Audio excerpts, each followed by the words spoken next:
Hey man, how much difference could your choice in pop filters really even make? What's up YouTube? Welcome back to the channel. I'm Wavy Wayne from Wavy.wav, and this channel is all about helping you to record and mix better and faster. Today, I'm gonna be exploring something that I never explored before. Pop filters, man.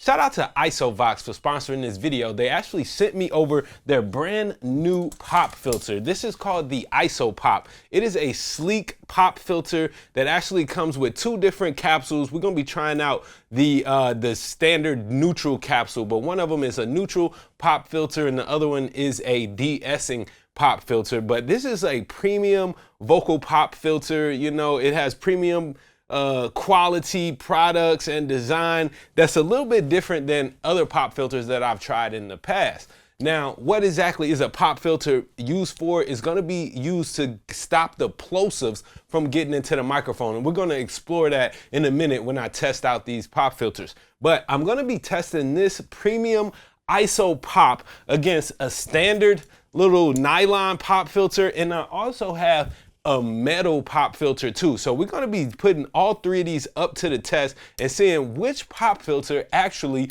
does a better job at stopping plosives while also still maintaining a very neutral sound, all right? So let's go ahead and put the pop filters to the test. So for my first test, I'm gonna start out with no pop filter at all. So this is just gonna be me right up on the microphone. This is my Lauten Audio Eden, okay? And I'm just going to do a little test and try to get some plosives to come out of here. I'm about, let's say, about 8 inches away from the microphone, all right? Peter Piper picked the pepper. How many peppers did Peter Piper pick? All right, that's no pop filter at all. Again, Peter Piper picked the pepper. How many peppers did Peter Piper pick? All right. So I'm sure you probably are hearing a lot of plosives coming from not using a pop filter whatsoever. Let's go ahead and switch to a standard pop filter. And whenever I'm using a pop filter, a good rule of thumb is to keep the pop filter about a fist distance away from your microphone. And then I'm gonna be about another fist distance away from the actual pop filter. So let me just get that on there. I just put it on there real quick. All right, cool. That's a good little spot for it. Here we go. Peter Piper picked the pepper. How many peppers did Peter Piper pick? Peter Piper picked the pepper. How many peppers did Peter Piper pick?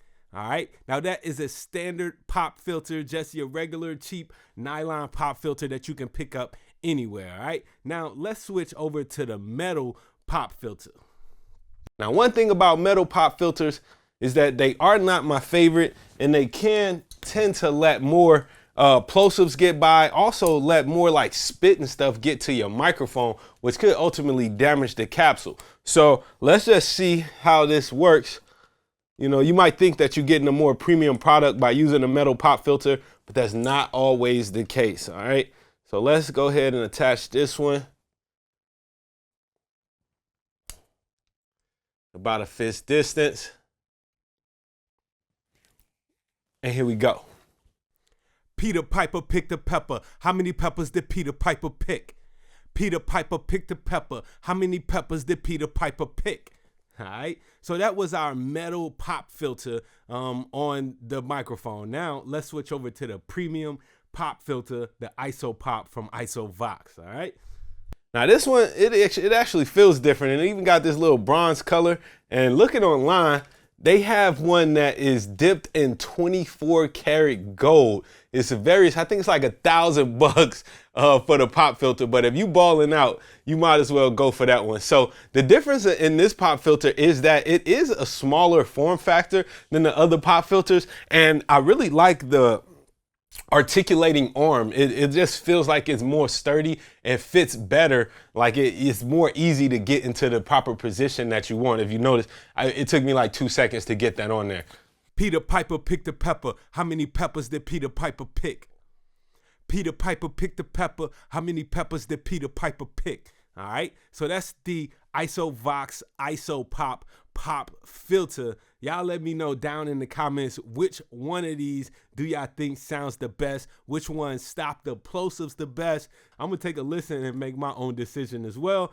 All right, y'all, now that we've recorded using no pop filter, a traditional pop filter, a metal graded pop filter, and the premium IsoPop pop filter, let's take a listen to these results and see which one actually did the job the best. All right, so first off, taking a look at the transients when we weren't using any pop filters at all, you can really see how those plosives are really affecting that signal and coming through. Let's take a listen to that one. Peter Piper picked a pepper. How many peppers did Peter Piper pick? All right, that's no pop filter at all. Again, Peter Piper picked a pepper. How many peppers did Peter Piper pick? All right, so all of that low frequency energy is really getting through to the microphone and causing those plosives. And so that's gonna be a big problem when it comes time to mixing. All right, now let's take a listen to a traditional pop filter that we used. Peter Piper picked a pepper. How many peppers did Peter Piper pick? Peter Piper picked a pepper. How many peppers did Peter Piper pick? All right, now I feel like the traditional pop filter did a pretty good job. It did have some plosives in there, but it made my voice seem like it might have been a little thinner than it was when I didn't use any pop filter at all. All right, and it might have been due to proximity. Maybe I was a little bit closer when I wasn't using the pop filter. Let's take a listen to how the metal pop filter sounded. And immediately, right off the gate, again, looking at those transients, we can see that more plosives actually did get through. Peter Piper picked a pepper. How many peppers did Peter Piper pick? Peter Piper picked a pepper. How many peppers did Peter Piper pick? We go. Peter Piper picked a pepper. How many peppers did Peter Piper pick? Peter Piper picked a pepper. How many peppers did Peter Piper pick? Okay. So both of those sounded pretty similar in the amount of plosives that it was able to capture, to attenuate. Now, looking at the IsoPop, the actual waveforms are a lot more consistent throughout. Now, there's a little blip here in the beginning. Maybe my energy was just a little different, but going throughout the rest of the performance here, the plosives really seem to be tame and very neutral. Let's take a listen. Peter Piper picked a pepper. How many peppers did Peter Piper pick? Peter Piper picked a pepper. How many peppers did Peter Piper pick? All right. Peter Piper picked a pepper. How many peppers did Peter Piper pick? Peter Piper picked a pepper. How many peppers did Peter Piper pick? Wow, so the IsoPop really does the best job of attenuating the plosives, as we can even see in the results just by looking at the waveforms, and it sounds more neutral and natural than all the other pop filters did. And I really like the design of it being so small and minimal here to where it's really not blocking the microphone too much or taking up too much space around. They give you good sight lines to your engineer or to your lyrics if you read lyrics too, man. So right on for the IsoPop from Isovox. I'm Wavy Wayne from Wavy.Wayne.com. Let me know what you think. Do you think it matters whether you use a pop filter or not? Do you think that a traditional pop filter versus a metal pop filter versus the premium IsoPop pop filter actually made a difference in these recordings? I'd love to hear your thoughts down in the comments below. And of course, I'll leave a link for you to snatch one of these boys in the description. Be dope.